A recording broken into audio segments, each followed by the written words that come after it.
All right. Howdy, howdy. We are live. How are you two doing today? Doing good, and I'm doing great because actually better than good. It's great because I'm off work until Yeah. next Friday, with the Oh, exception of I've got to yay. log on a little bit Wednesday for a class. It's an obligatory class. So, Yeah. but other than that, and so my brother and I are going to leave in the morning. We're going to Macon, Georgia to see the Almond Brothers House Museum. Oh, Okay. cool. And they're having like an arts festival or something down there too. And so we're just gonna like just bum around there for a couple of days. So it's Nice. gonna be All fun. right. Well, I'm gonna cue our intro and then we'll pick up and continue on.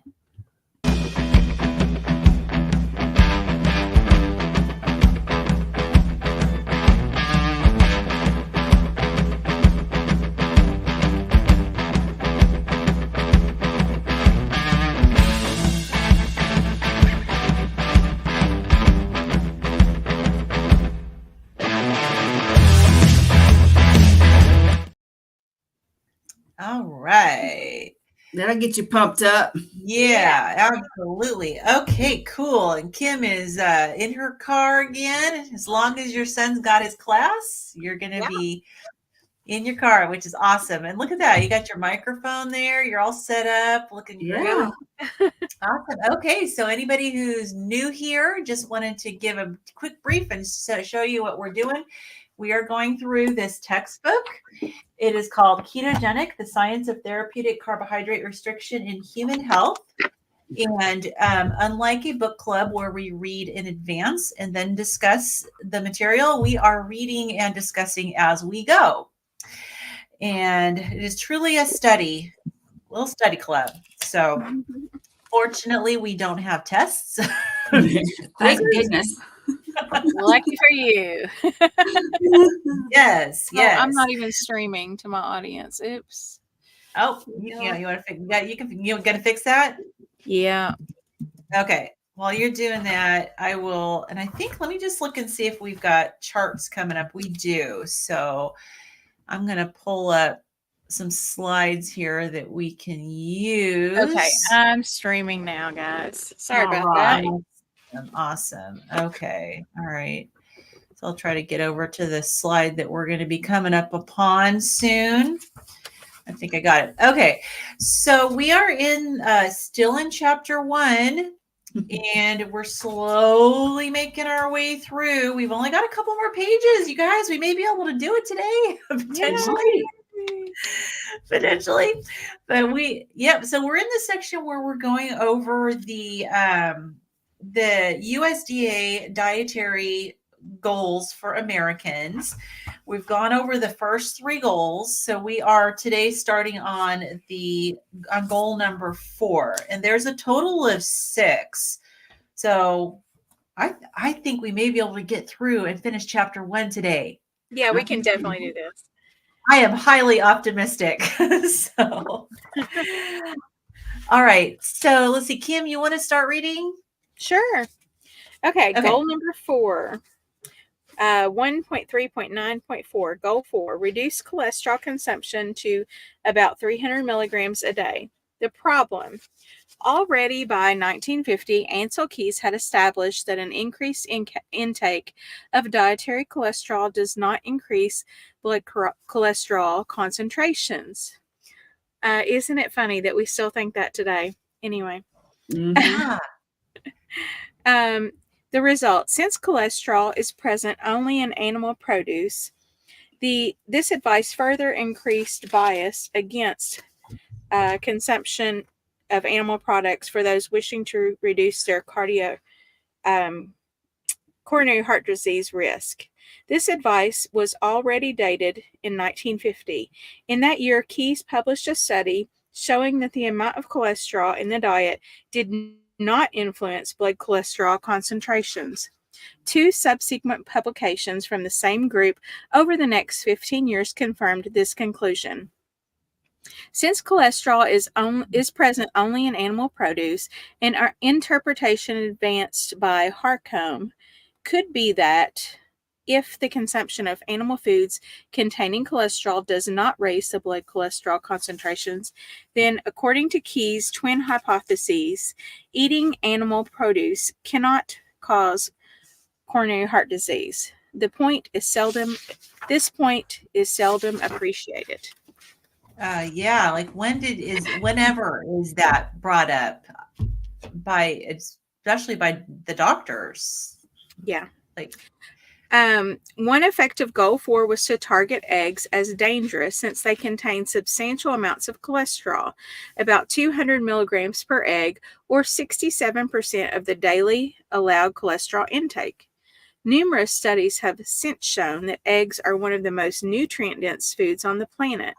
They are rich sources of high-quality protein, iron, phosphorus, riboflavin, and vitamin B12, especially. Pantothenic acid, biotin, choline, vitamin D, especially, and vitamin E. Eating up to 14 eggs per week does not increase blood cholesterol concentrations. One case report of a healthy 88-year-old male who eats 25 eggs a day showed normal blood cholesterol concentration. Egg consumption is also not linked to coronary heart disease risk in the long term. In fact, eating more than one egg per day may have a protective effect. It took some time, but the 2015 U.S. Dietary Guidelines reversed the McGovern Committee's advice and reported that dietary cholesterol is no longer a nutrient of concern. Similarly, a series of articles in the Annals of Internal Medicine in 2020 concluded that the overall association of meat consumption, another major source of dietary cholesterol, with adverse outcomes is marginal. The quality of the studies suggests little or no effect. But they didn't look. They should have had a press release and announced that little change. Yeah. But they didn't. They just buried it in there somewhere. And I mean, you're only going to find it if you look for it. And like if you just go through and read it. Right. We know that nutritional studies in general are poor. They're not good studies. So, I mean, it's not just the studies that are in favor of a vegetable-based diet or plant-based diet, but it's also the studies that show, results like these. They're probably not good studies anyways. But still, when those other studies have their conclusions, it's all over the place. Mm-hmm. But I mean, it goes into like all the marketing and the new food items based on this new information that is on an unreliable source. But if they start to point us back in the direction of whole natural foods, then that's going to hurt their food production of the processed foods. So there's kind of an incentive, there's a bias against wanting to announce this sort of thing. Because so many people, I mean, you can have your own chickens. You don't need to go and get your eggs, or you can buy them from your, someone else who has chickens, and it's just not good for the big food industry. So, but it's amazing. Yeah. 25 eggs a day. That's a lot. What astounds me about that is like, I can't eat that many eggs just because I start to lose my taste for them. Yeah. I love eggs, but at some point you're like, okay, enough eggs already. It's funny because like sometimes I'll eat like 5 or 6 eggs a day for a while. Yeah. And then I won't have any eggs for about a week. It's like I just kind of don't want any, so I won't eat them. And then I'll just go back to eating eggs again. And usually I have anywhere between 3 and 6 eggs a day. That's usually how many I have, just depending. Yeah. But it's funny how it just cycles.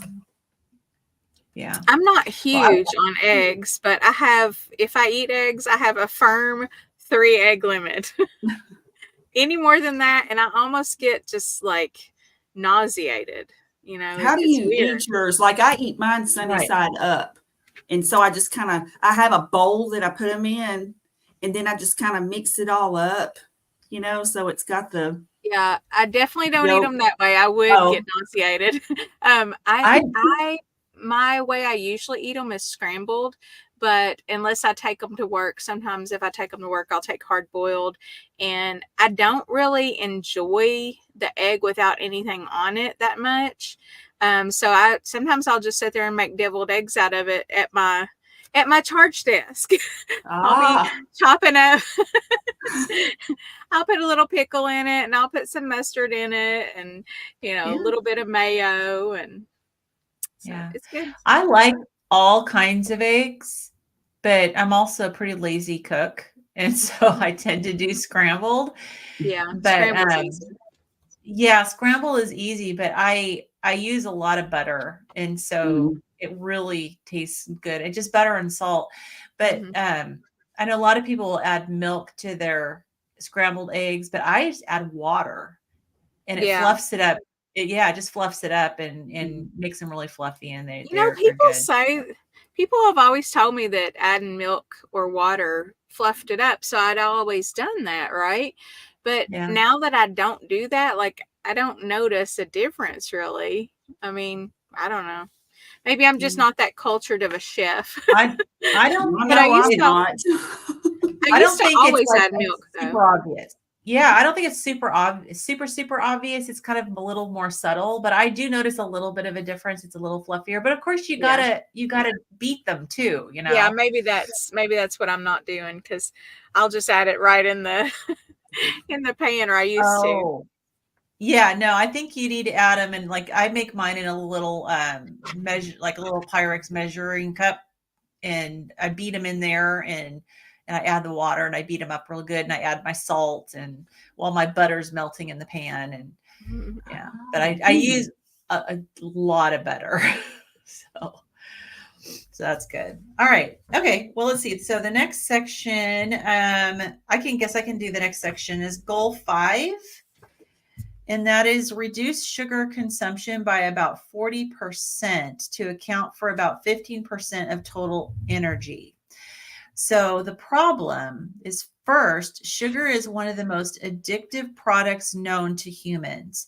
Second, the fructose in sugar is metabolized to produce non-alcoholic fatty liver disease. So the result is obesity and diabetes epidemics.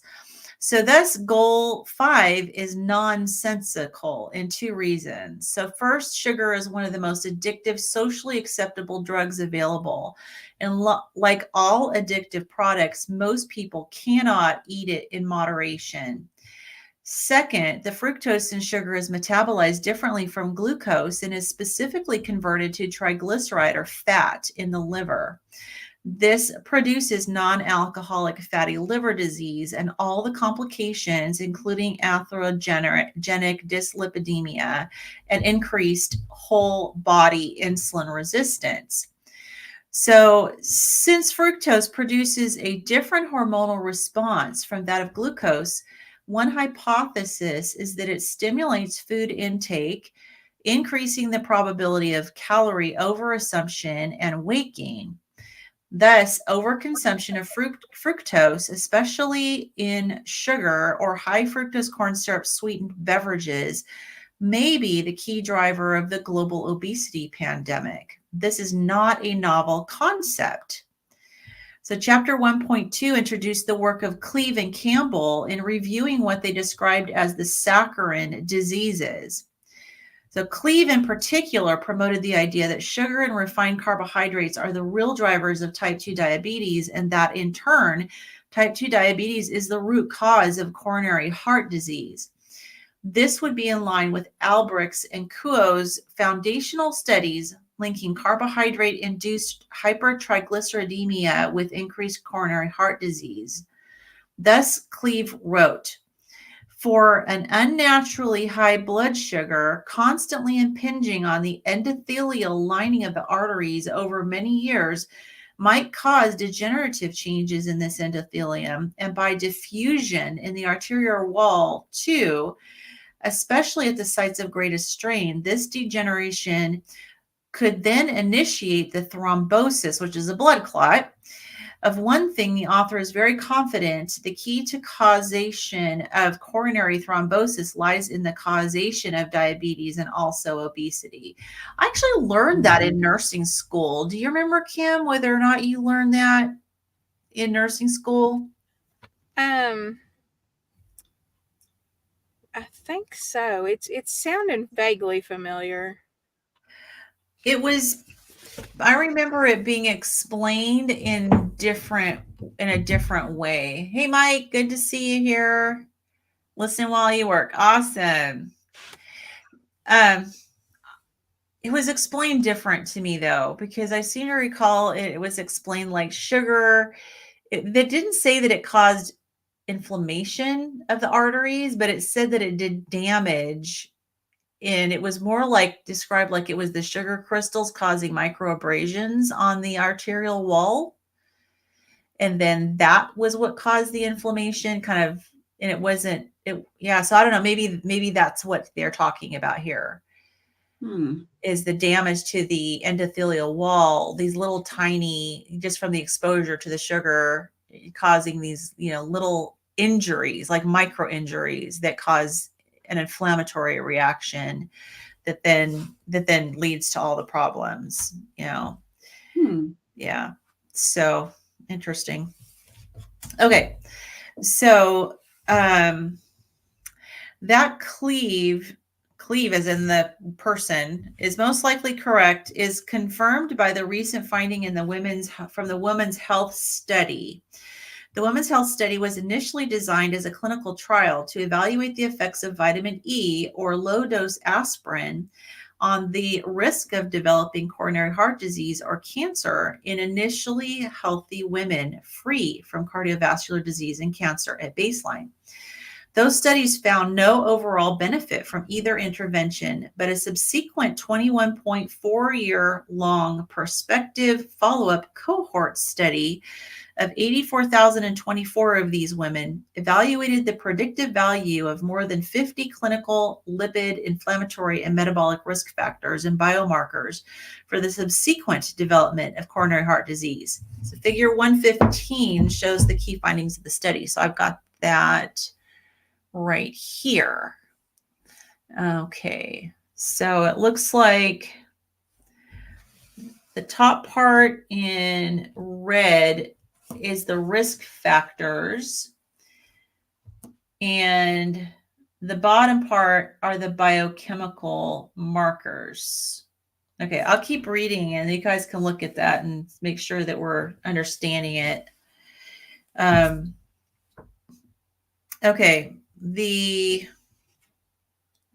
LPIR? That's the lipoprotein insulin resistance. That's the first bar in the blue bar, right? Mm-hmm. That score is based on lipoprotein subclass and size information measured with nuclear magnetic resonance or NMR imaging. It has a strong association with multiple markers of insulin resistance and may represent a simple means to identify individuals with insulin resistance. The score is based on studies showing changes in lipoproteins in persons with insulin resistance. In particular, those with insulin resistance show the following characteristic NMR lipoprotein patterns. And then there's a bulleted list. So the first is the greater number of the large subclass of very low density lipoprotein particles, greater number of the small subclass of low density lipoprotein particles, a lower number of the large subclass of high density lipoprotein particles. In addition, very low density lipoprotein particle sizes are generally larger and mean LDL and HDL particle sizes usually smaller in persons with insulin resistance or prediabetes. And in contrast, serum LDL cholesterol concentration, the principal target of the low-fat, heart-healthy intervention diets in trials like is that Women's Health Study? There's a big old long R acronym here. Do you guys remember what that is? It's WHIRCDMT, was of little predictive value. Accordingly, a low-fat diet, which may indeed lower blood LDL cholesterol concentrations, but at the cost of increasing atherogenic dyslipidemia, especially in those with insulin resistance, would be expected to worsen coronary heart disease outcomes, precisely as happened in the subgroup of postmenopausal women with prior coronary heart disease in the study. So are you guys understanding what they're trying to say with this chart? You're usually good at this, Carrie. Honestly, no. I don't know if I'm just brain dead or what, but I mean, logically, the way I'm interpreting it is that if you go down, the risk factor, the number one risk factor for coronary heart disease would be type 2 diabetes. That's what I'm guessing. And then it would be metabolic syndrome, which does tie into that. Then after that would be hypertension and obesity, which all of those actually are part of metabolic syndrome. Yeah. And then smoking, which of course isn't, and then last but not least would be a family history of the premature coronary heart disease. Now, down at the bottom, I'm interpreting this to mean that the hazard ratios are going down with each item. So the lipoprotein insulin resistance is the number one indicator, by looking at those labs. And then following, of course, is triglycerides, which is kind of surprising because I would almost think that it would be triglycerides, but so I'm not. But anyway, then it goes down to the various breakdowns of the lipids and inflammatory biomarkers. I presume that means stuff like CRP and maybe cortisol or something like that. Inflammatory biomarkers. So I guess it's showing that there's a higher correlation between the lipoprotein, which is, I guess, because it's insulin resistance, it fits with this particular goal about the sugar, because that's something that lipoprotein insulin resistance. What exactly do they mean by that? Good question. They probably just explained it and it went right over my head. It went over mine for sure because all right, this may be one to look up. Yeah. So because I'm not seeing it I'm looking in the in the recent text and I'm not seeing something that identifies what exactly that means. Yeah. Okay, so I'm gonna look at it. Would that be related to like triglycerides causing insulin resistance? I would kind of think that, but then they've got triglycerides listed as something separate unless they're separating out the triglycerides by themselves. Like if somebody isn't quite insulin resistant yet, maybe. Okay, so this is the lipoprotein insulin resistance score. Is a blood test that measures insulin resistance and predicts the risk of developing type 2 diabetes and heart disease. The score is calculated using mentions the NMR to measure the size and concentration of 6 lipoprotein particles, which was what they discussed. So I guess like LDL and HDL. Yeah, too, right? The VLDL, LDL. Just maybe in general across the board, Yeah, I kind of get that. Oh, maybe those bullet points are identifying what that is. The bullet points on the previous page, on page 54 toward the bottom. It shows, because it examines these different things, and it shows, it kind of basically takes all of the concentrations of all of these particles and puts them into one score. Okay, so that's what that is. All right. I got it now. Yeah. So I don't know the actual calculation. It doesn't say here. But it says that you can lower your score by, maintaining a healthy weight through regular physical activity. And it says a balanced diet, but of course we don't do that. We have a very unbalanced diet. Reducing sedentary behavior and managing stress So yeah. And of course, I'm assuming that those of us who eat carnivore, we're probably going to have a better score. I mean, just from the last, like the fractionated LDLs that I got, I mean, my levels are good. I've got a smaller amount of the high density particles and more of the fluffy particles. And yeah. So, Okay. All righty. Carrie, you want to wrap up the chapter? Yes, let's bring this home. Okay, 1.3.9.6, goal 6, reduce salt consumption by 50 to 85% to about 3 grams per day. Oh boy, the problem, there was never any scientific evidence supporting this advice. Well, yeah, I'd say that's a problem. Oh my God. Gee. Pretty big problem there. I mean, it's an inconvenience, really, Yeah. Well, didn't you mention before, Kim, that I think it was you that said that the problem with salt is probably what you're putting it on? I mean, yeah, I think so. Yeah, I think I didn't mention that. Usually it's a bunch of carbohydrates that you're needing. Well, you need a lot of salt for it, but I don't think it's the salt that's harming you. I think it's all the sugar, from the carbohydrates. Yeah. So the result, low salt intakes are associated with the increased production of the hormone aldosterone, which raises blood pressure and is associated with higher death rates. Yeah, because I remember now, Lynn, because if you eat all those carbohydrates, your blood sugar is going to be elevated, right? Because we know that when we eliminate almost all, if not all, carbohydrates, our insulin goes down, and with that goes all the water, right? Not all the water, but a lot of water.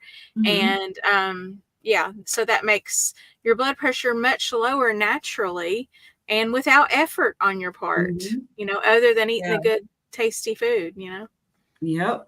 Yeah, but I didn't know that. I mean, I wonder what they mean here by low salt intake, increasing the production of the aldosterone, like how low, because, I mean, that would be like, obviously like clinically low levels.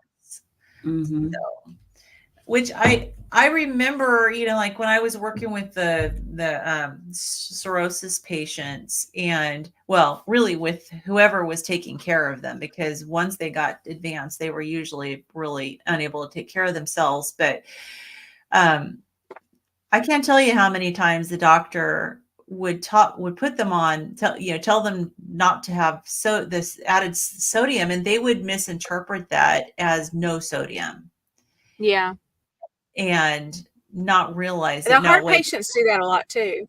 Yeah, like you can't cut out, and probably kidney patients that are on sodium restriction, like you cannot cut out all the sodium out of your diet and live for long. I mean, it'll go down, and then you're going to end up with clinical symptoms, and it's dangerous. But interesting. And of course, with us doing the carnivore diet, I mean, I got to make sure I'm getting enough sodium, because without packaged foods. Yeah, that's true. Yeah. So interesting. So the advice has also prevented identification of the real causes of elevated blood pressure, which are insulin resistance, sugar, and high carbohydrate diets. There we go. Yep, that's it. Yep. This is another piece of advice that sounds reasonable, but turns out to be hopelessly wrong. As we reviewed in detail in Real Food on Trial, there is evidence that those with established hypertension may benefit from sodium restriction to less than 5 grams per day, but in those who are healthy, lower intakes are associated with increased risk for cardiovascular events and death. Well, and it's interesting because the cardiologists, the doctors will always will put them under 2 grams a day. Woo! 2 gram sodium diet. That's horrible. Oh yeah, and people are miserable doing that. Yeah, for one thing, their food tastes like crap, but for another, I mean, your body needs it. Yeah. Yeah. Oh man. Yeah, it'd be interesting to see what would happen if those same specialists would tell them to cut the carbs. Right. You You know, know. it's wild to me how widely accepted this is in the medical field to this day. Mm-hmm. I was just casually conversing with one of our anesthesia providers the other day, and she is an attending physician, okay? And she was drinking chicken broth. And she was joking around about how she didn't have time to eat and she drank chicken broth. And I said, "Oh, I love chicken broth." I said, "I drink the one from here sometimes, but I'll add about 6 packs of salt to it." And she just looked at me like, "What?" I said, "Yeah." I said, "If I don't have that, I'll get some sardines or something." And she's like, "Your sodium, how's your blood pressure? Is your blood pressure elevated?" I said, "Oh, my blood pressure is great. Like, 110/65. I mean, my blood pressure is fantastic." And she was like, "How does your blood pressure don't you know that'll hurt your blood pressure?" And I said, "No, it really doesn't." I said, "Because I'm on a low carb diet. So whenever I get rid of those carbs, I have a loss of a lot of water too. And so, that keeps my blood pressure pretty low." And she just looked at me so puzzled. And, Mm-hmm. it was very bizarre to her that, like, it was almost like something that she could not conceive of. And so that is so disturbing to me because, obviously it's something that we all know. Even, just a regular, Joe Schmo off the street knows that if you are not eating carbs, you're going to lose a lot of water and your blood pressure is going to come down. I mean, if you've ever done it, you know that. So what happened to Lynn? I don't know. Lynn, come back. No. She Anyway, went we into can the dark we can vortex. keep talking until she comes Yeah. back from the void. But Yeah, isn't that wild? it is wild, but in lies my doctor told me, Dr. Barry. Oh, Sorry, hello. guys. My computer died. Oh Oh, my gosh. So I'm on my cell phone now. I'm gonna. Hey, Oh. plan D, right? I didn't realize that it wasn't fully plugged in. So Oh, yeah. all right. So sorry, I missed. I missed all that. Oh, no worries. I was just talking about how the anesthesia provider, she's an attending physician. She was drinking some chicken broth and she didn't add any salt to it, but I told her, I said, "I love chicken broth, but I have to add about 6 packs of salt to it because it's no sodium." And she just looked at me like, "Oh my gosh, that's crazy." And then I was talking about how I love to eat sardines too. And she's like, "But they're so high in sodium, And she said, "How's your blood pressure?" And I told her, I said, "I eat a low carb diet. So when my insulin goes down, all of my, all that excess water and inflammation goes out of my body. So my blood pressure is like 110/65. And she just looked at me like she could not conceive of that. And she's a really intelligent doctor. So like, if she doesn't know about that, like, They're not told. your average low carb person knows all about this. I mean, Right. if you've Right. done the low carb Right. diet, you Yeah, pretty they're not much know told. about this. And they're not taught anything about that, which is interesting because, doctors, I often hear doctors refer to themselves as scientists. I mean, they've Yeah. studied the sciences like I consider them crazy. scientists. I consider them scientists too. And so it's just interesting. They obviously just don't have time to dig into the nutrition component of health. They just go with what they're taught because they're inundated with learning everything else about the body. Because Yeah. I would imagine that if they actually had these studies put in front of them and could see how poorly done they were, that the Yeah. science part of their brain would kick in, just like with us, Yeah. and go, "Wait a minute." Well, and doctors are often victims of medical myths, just like the rest of us. Yeah. You hear something repeated often enough, you just think it's the truth. Yes. And doctors don't often have time to sit around and read studies, unfortunately. Right. They are just spread so thin. Mhm. And that is a product of our current system. And that's why seeing my functional medicine doctor is a good thing, because, yes, I have to pay out of pocket. Yes, it's expensive, but I know I'm going to get 30 minutes to an hour of her time or more at times. And it's going to be dedicated to me and my specific issues. And it's going to be geared towards health, health maintenance, rather than just saying, here's a pill or a surgery for your symptom. Right. Mhm.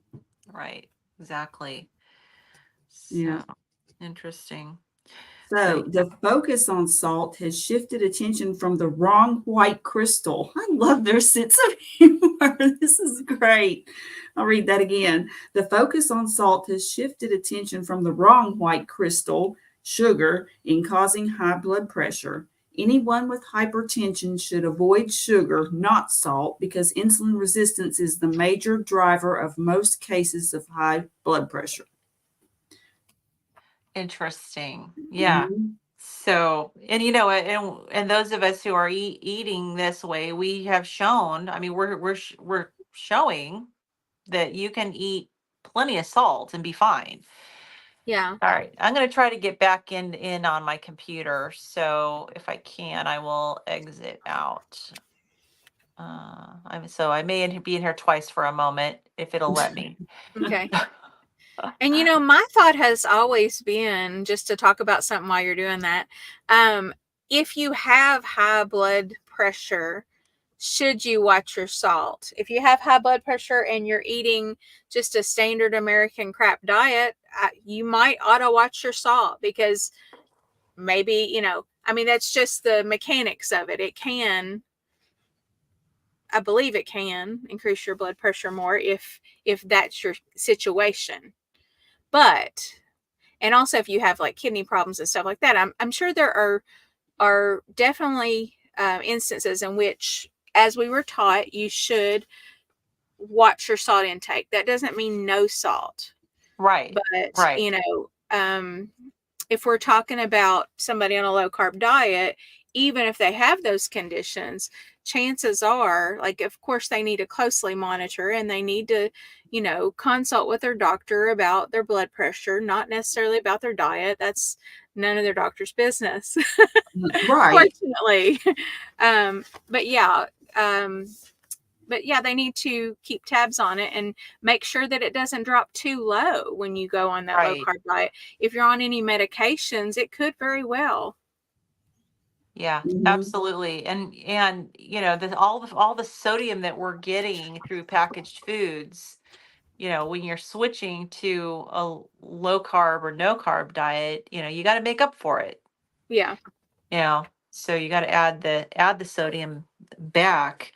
But yeah, I mean, for somebody with healthy organs, I don't see that there's any need to restrict sodium. In fact, it does say that the low sodium intakes are actually associated with higher death rates, and it raises blood pressure to have too little sodium.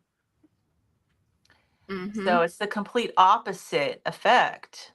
So, okay. All right. Carrie, you want to just pick up the summary? And 1.3.10 summary.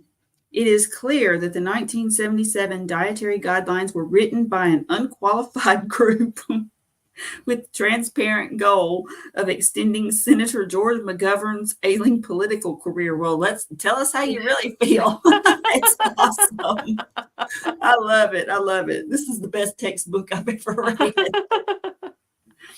The guidelines were based on the false theory that the U.S. diet had changed radically from a cereal-based to a meat-based diet in the early 1900s, and that this abrupt change had caused the sudden appearance of the coronary heart disease epidemic. According to this logic, now clearly shown to be false, simply reversing this change by replacing animal-based foods with cereals and grains would reverse the coronary heart disease epidemic and at the same time prevent any future increases in rates of type 2 diabetes and obesity. The 45 years since 1977 have proved that this theory was hopelessly wrong. The proof that there was never any hard scientific evidence to support this hypothesis has now been clearly described. Indeed, this textbook provides all the evidence we will ever need, finally, to lay the 1977 U.S. Dietary Guidelines to rest. Huzzah! Hope so. We need to get those guidelines a tombstone. Yes. And there are Play some taps. There are pages and pages of references. Yeah, pages. Oh my Look goodness. at that. Wow. Wow. So that was a tiny little paragraph at the top Look of page at that, guys. 56. Yeah. These are and all references go all the way from 56 to 69. Holy cow. There are 458 pages and pages. Yeah, 458 references for that chapter. So wow is right. So, On to chapter somebody 2. wants references, they got them. I mean, yeah, that's for sure. if you're inspired, dig in. yeah. Yeah. Well, you know how like the vegans and everybody will say, show me the science, you know, and of course the science that they show is I want them to show me the science. Right. And not some relative risk thing or observational study. I mean, I want to see some true science. But anyway, I'm all about science, but I want to see, actual science instead of yeah, exactly. True. Well, and of course, as Gary Taubes and Nina Tai Schultz and many others have pointed out, nutritional science isn't really science. It just isn't. Right. Especially the way it's because done it now. can't be, it can't be. It would be inhumane if it were. Yeah. We would have to hold people in little boxes and but the ones that they have done, they've done those studies, like the one what was it, in a prison? The Minnesota study, I think it was, that totally showed the opposite of what Keyes's hypotheses were. And about the fats and the seed oils, comparing the animal fats with the seed oils. And it was the study that was hidden, I think. Yeah. And those things just get conveniently overlooked, Mm-hmm. And that was a legitimate study because those people were actually in a closed environment. They knew what those people were eating. So, because they were actually in an institution and it went on for several years. So it's very, very interesting. This is the best textbook I've ever read. That's fantastic. Yeah. I've never read another textbook, I don't believe. Well, I mean, I've studied textbooks for school. Yeah. But you pick and choose. Like you don't start at the beginning of a textbook and read straight through, Right. You just read whatever the assignment is for that day, right? Yep, right. And you definitely aren't doing it for fun. Do you ever watch these movies where they have somebody who's enrolled at like Harvard or Princeton or Stanford or something, and you got your like snooty bookworm who supposedly not only has completely read the textbook but has read all the additional recommended reading for all the courses? I've watched some movies that have characters like that, and I'm just going, no way. Right. Absolutely. Some people might be that into it, if that's like their special interest, I'll bet Gary Taubes was like that in school. But then the person still has a social life. Oh, yeah. They definitely don't have a social life. No, not if you're doing all that. Well, I mean, I guess if somebody, maybe if somebody has the ability to speed read, that's a possibility. Oh, okay, I'm gonna exit. We got an echo. I know. I'm trying to get in. I'm gonna give up. I don't know what's going on with my computer. How did you hear that? It's the if you have kids, all of us have kids, and I don't know about you, but like my niece and my daughter used to do this thing where like one of them would repeat what the other one said just to get on their nerves. Oh yeah. Do kids ever do that? Oh my gosh. Yeah. They would pester each other. Yeah. Hey, y'all want to move on to chapter 2 now? I do. Let's do it. I want to make sure my phone is going to be able to hang out and not die on me too. So I think I've got a decent amount of batteries, but let me just I'm Yeah. gonna see if I can. Let's see. Well, you want me to start reading while you're doing that? Yeah, We can you want just, to like, introduce mute or you want something? to introduce the chapter Yeah. and So, I don't know what you mean by introduce the chapter. Do you mean read? no, just share what the chapter is, like, because it's a different topic. Okay. Nutritional aspects is what it's called. Chapter Yeah. 2. That was it. And look at the authors. Easy peasy. Ta-da! Ta-da! Yeah. Authors on this one are Amber O'Hearn, Eric Westman, William Yancey Jr., and Neville Wellington.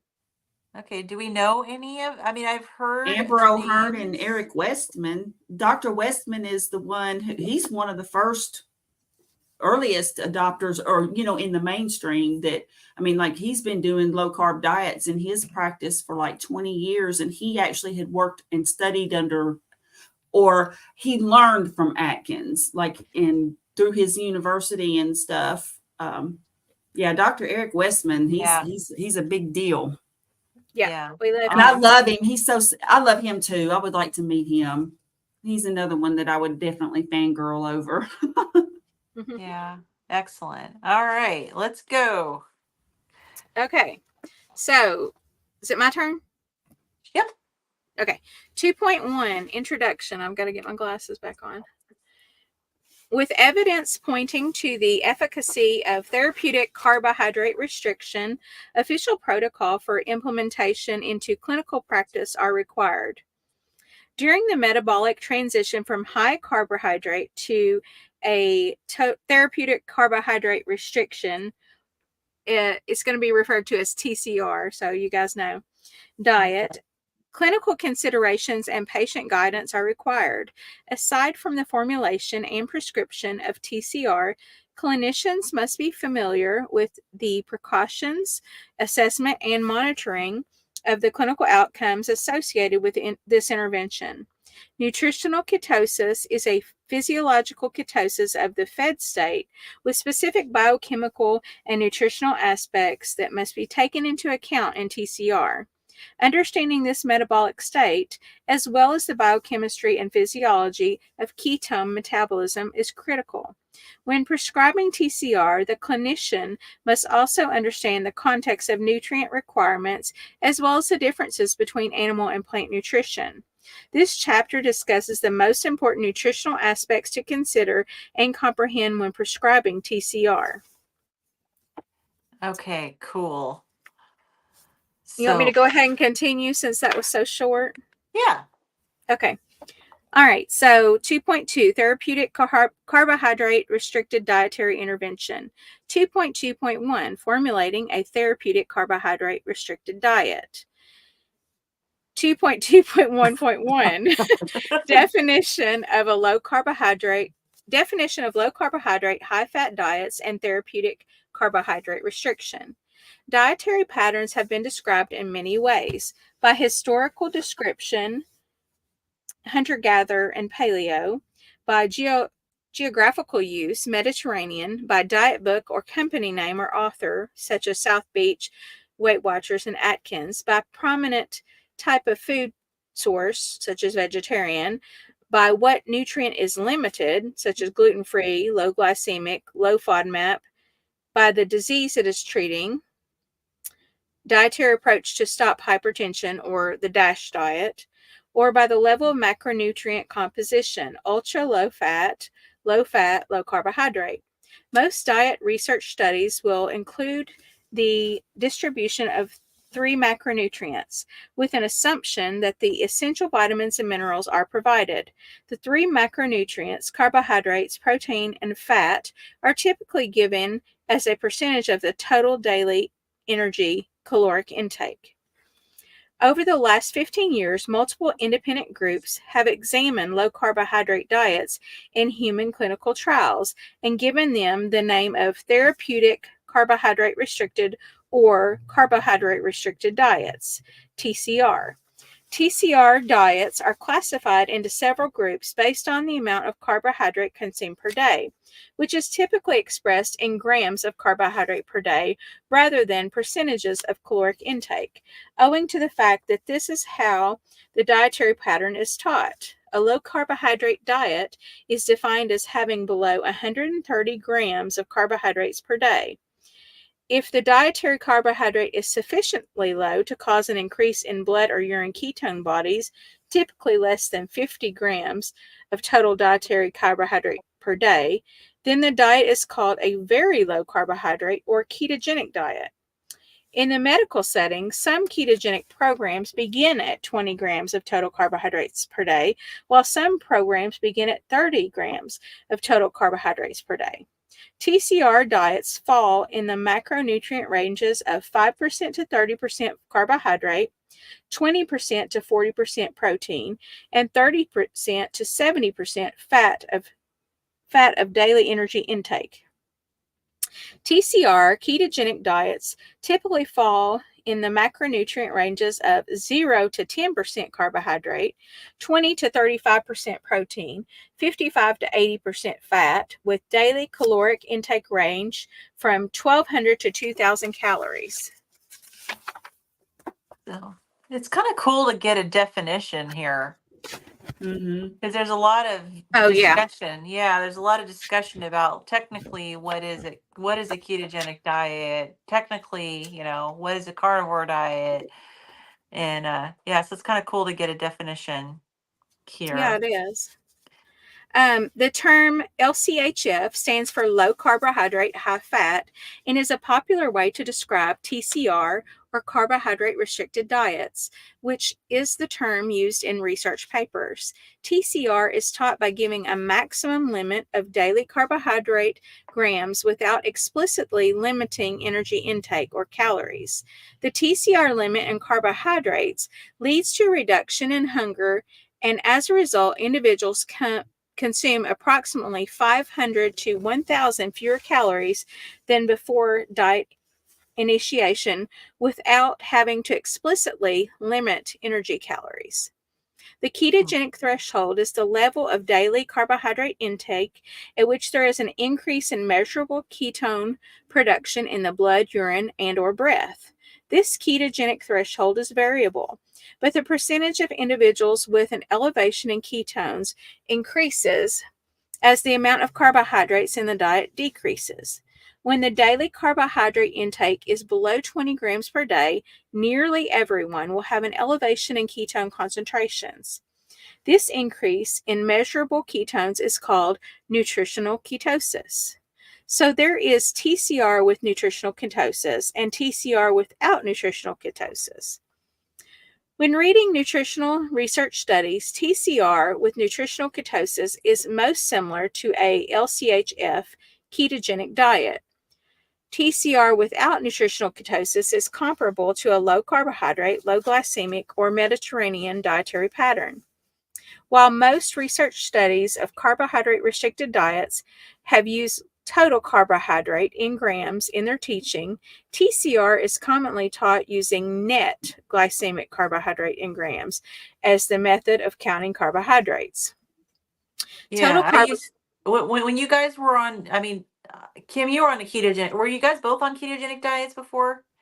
I think you were, right? I was, but I did not track anything. Like, I didn't track. It was very low carb. I mean, it was like, I would say maybe 30 grams or less a day was what I was already doing. I did less than 10, but it was net grams. So I remember there was a lot of, like, in just the ketogenic diet community, there was a lot of discussion about whether you should be doing total grams versus net grams. And net grams was like you can subtract any fiber or sugar alcohols. Yeah. And so it was kind of an excuse to eat more carbs, I thought.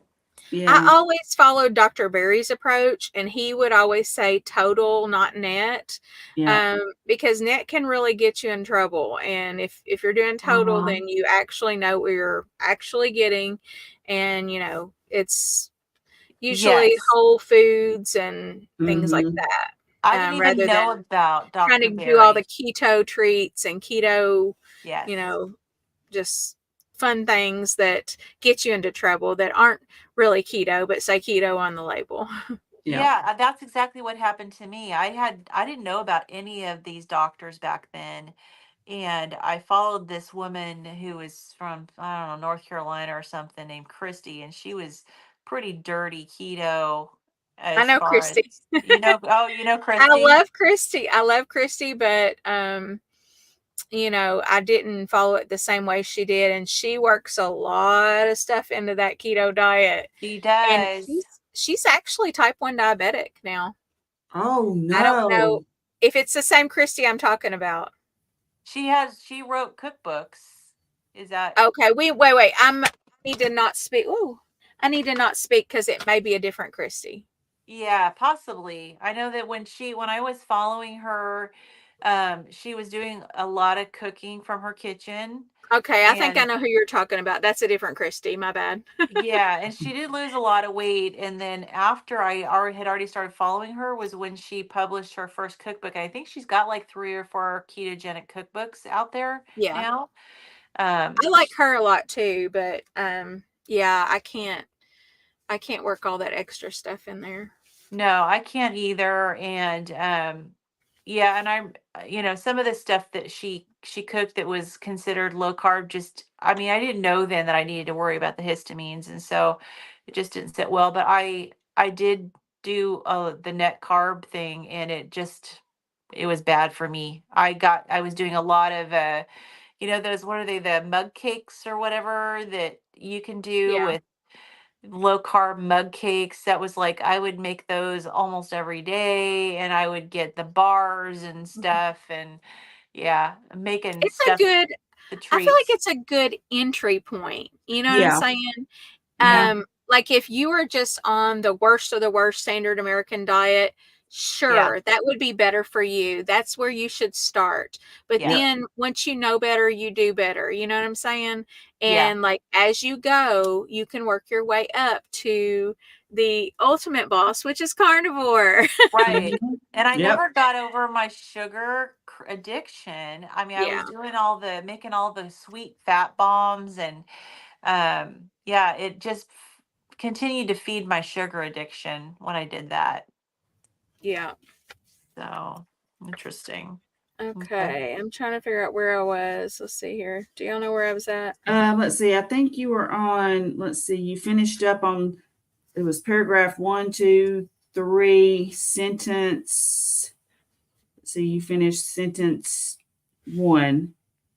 So I think it's Okay. total, yeah, total is starting with I'll word just read total. the third paragraph. Okay.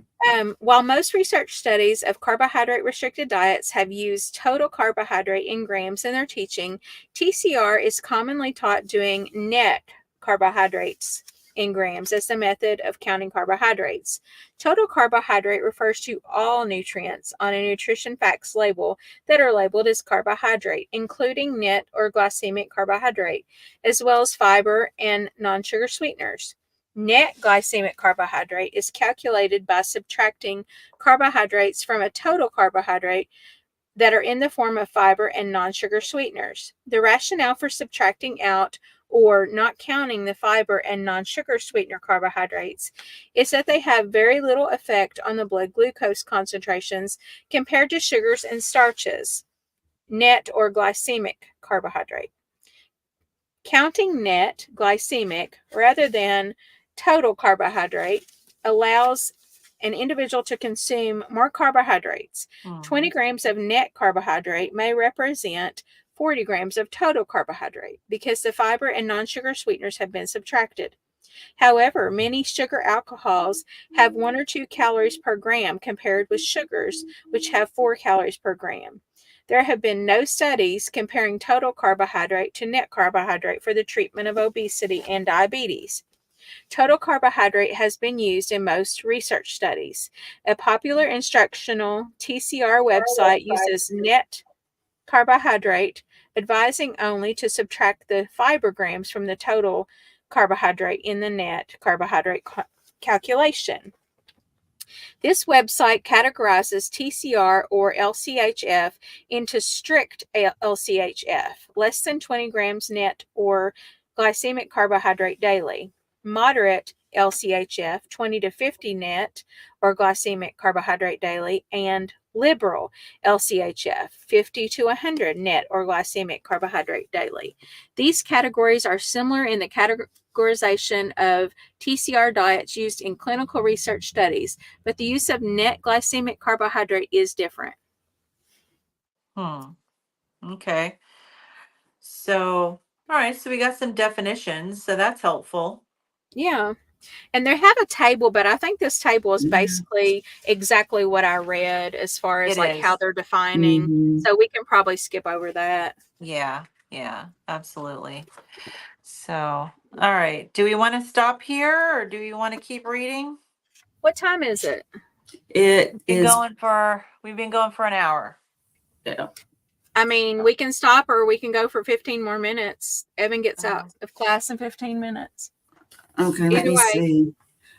I can read this next section and then we can stop on page 74 if you want to do Okay. that. Okay. 2.2.1.2 Nutritional Sufficiency in Therapeutic Carbohydrate Restriction.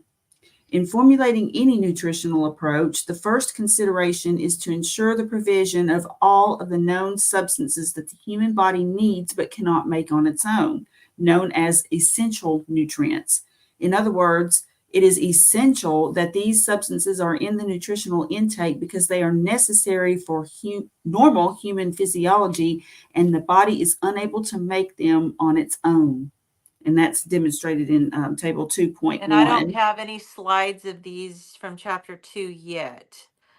So Yeah. I'll make slides before the next one. Okay. So essential nutrients include amino acids, fatty acids, vitamins, minerals, and an energy source. It is noteworthy that carbohydrates, sugars, and starches are not on the list of essential nutrients. So there we go. Yeah. They are not essential. In a generally healthy population, the human body is capable of endogenous carbohydrate synthesis and does not exhibit signs of deficiency in the absence of dietary carbohydrates. Nutritional ketosis may even be considered an alternate normal state due to its occurrence in infants who have a very low carbohydrate intake. However, in certain genetic defects, such as glycogen storage disease type 1, a lack of dietary carbohydrates results in abnormalities that can be corrected with carbohydrate supplementation. Dietary carbohydrates can thus be classified as conditionally essential nutrients because they are nutrients that are not required in the diet for the general population, but are required for specific subpopulations. I wonder how you know if you have that. You would know as a tiny baby because you would be failure to thrive and you would have to see a geneticist. Okay. Yeah, I think a friend of mine's grandchild had that, or it could be something simple. I'm not sure, but it's what this is it was something like they couldn't have proteins, or they had to. It was some kind of an issue with proteins. Are we talking about glycogen storage diseases? Well, I don't know. I may be associating a different. I just know that So her grandson had to protein was severely limited for him. Okay. I don't know about the protein, but just working through it in my mind. Okay, glycogen. If you can't store glycogen, I would think that your sugar would drop really quickly and easily, especially if you were a baby and you were just drinking breast milk and you were kind of in ketosis anyway, Mm-hmm. I mean, I don't know, maybe once you got out of that ketosis, I don't know at what point. What do you all think? Yeah, I don't know enough about it. I don't either.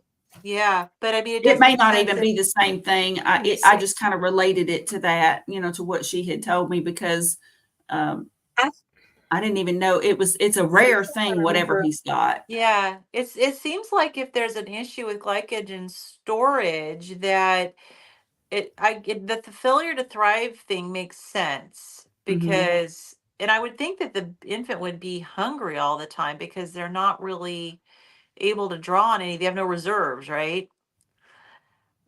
They don't have any Yeah. glycogen reserves. And for So energy, let's so they see probably be here. low and really low energy, probably like not feeling like they're well nourished. So, glycogen storage diseases are a group of rare inherited conditions that can cause frequent low blood sugar, muscle weakness, and liver damage. There are several different types based on which enzyme is missing, and each one affects you differently. Most types are manageable with treatment. It means your body can't use or store glycogen properly. And let's see here. Your body creates glycogen from glucose through a process called glyconeogenesis.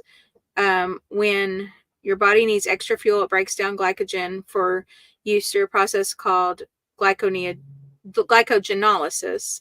Several enzymes are responsible. Glycogen storage diseases happen when you don't have one of those enzymes. So this yeah, says it's low not blood just sugar. storage, is also use of the glucose. Yeah. The problem. Interesting. Okay. All right. So basically, if you're born with it, you would know. You would know really Yeah. early in life. Yeah. Interesting. And I think what I read too was that you had to have, like, your parents, both parents have to have an abnormal gene mutation that affects a specific way that glycogen is stored or used for you to get this. So it's probably extremely rare from what it sounds like.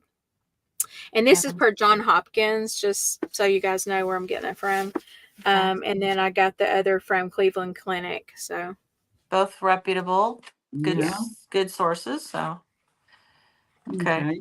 All right. So, concerns about nutritional inadequacy of TCR diets often stem from nutrition inadequacies observed in therapeutic ketogenic diets used for the treatment of childhood epilepsy. However, there are several key differences between TCR diets used for other applications and the ketogenic diet used for epilepsy. The ketogenic diet used for epilepsy has a ketogenic level of carbohydrate restriction, protein.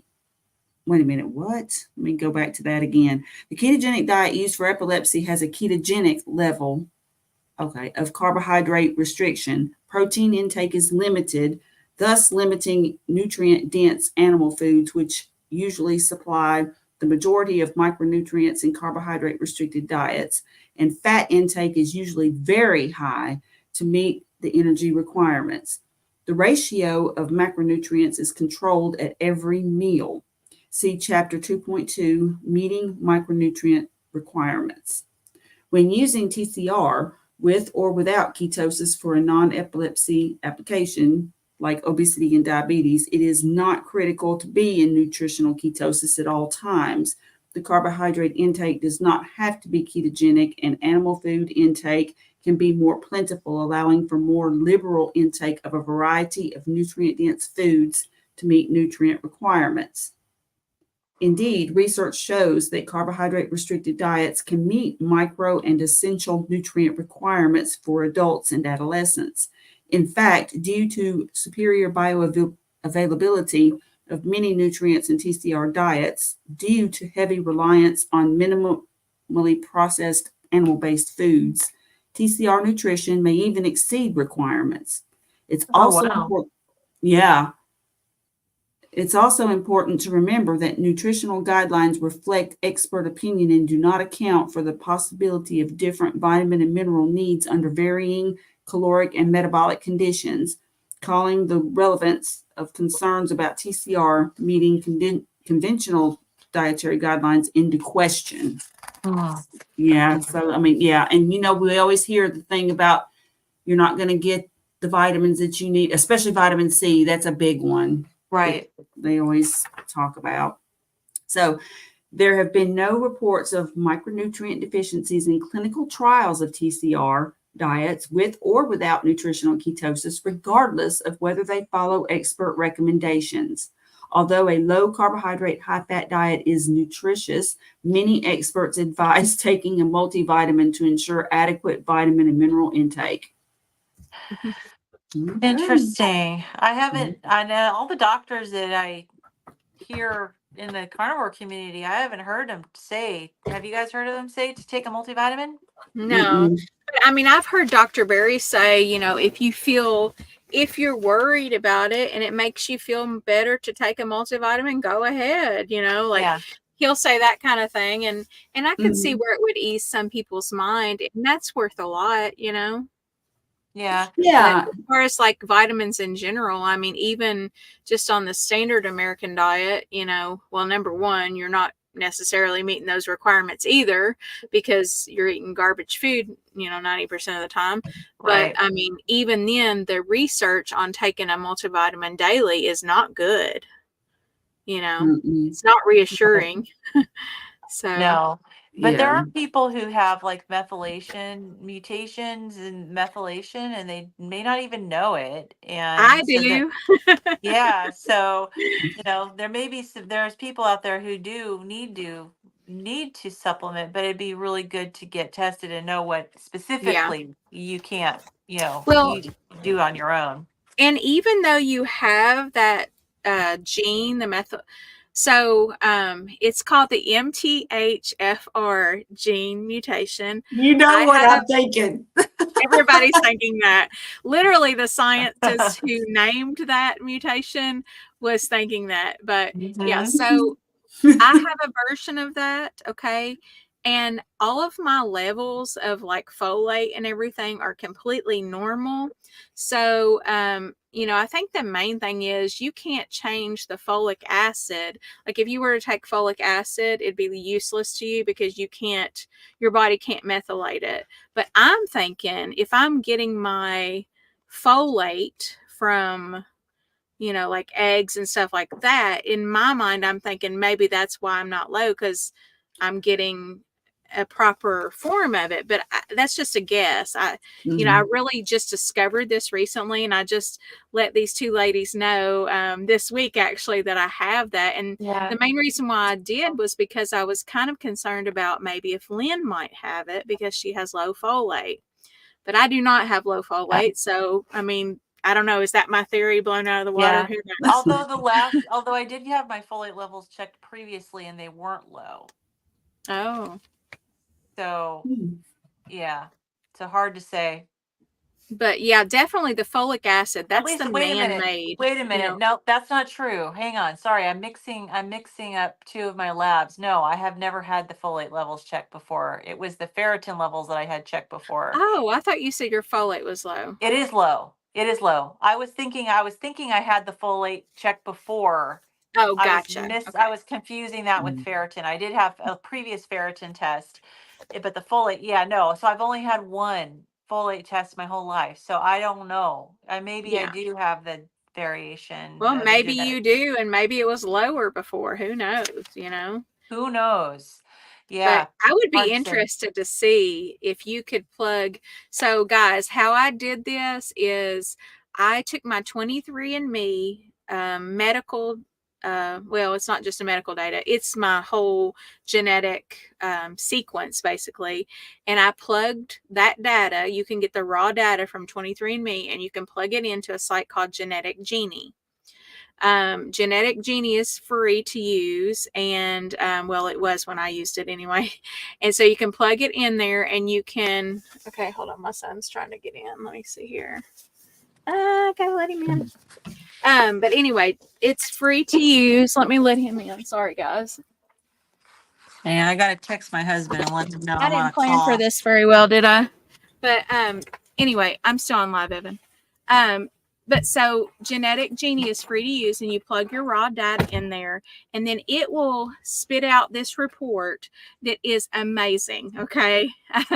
If you have any genetic variances, any genes that are special for, that basically show that you might be more susceptible to certain medical conditions, it will spit that out. And it's definitely way more in depth than 23andMe's data was. So it picked up on my mannose binding lectin deficiency, and that matched up with labs that I've had in an immunologist, and also picked up on my MTHFR variation. So Interesting. Well, I'm gonna have to try it. I don't know, like I did have genetic testing done through Ancestry quite a few years ago, it's and I probably don't. the same. Yeah, hopefully I'll have to look at it and see, and maybe see what I can find out. So Yeah, because it's just that raw data. As long as you can download your raw data, your raw, like it's like your genetic, what do they call it? Like your genetic sequencing, basically. yeah. So as long as you can put Mike's comment in. Mike. Yes, Mike. Yes. That's But great. as long as you can plug in as long as you can get a copy of your raw data, then you should be able to plug it in. Okay. All right. Well, So. I'm gonna have to take a look at that and see what I can find out. But interesting. All right. Very good. Well, we are gonna stop here, and we'll be picking up next week. And I'm just excited. We're finally on chapter 2. We've got 10 chapters in this book, and it took us a long time. I'm so excited. We're on chapter 2. Yeah. Chapter Look, 2 is about we're the this same far length. along. That's right. Chapter 2 is about the same length as chapter 1, so we'll be here for a few more months, huh? Yep. We'll see you in 6 months for chapter 5. That's right. Right. All right. Okay. Well, I'm going to go ahead and end the stream. Thanks for everyone who showed up, and Thanks, guys. come see us on Thanks, our everybody. channels. We'll talk to you next time. See you next week.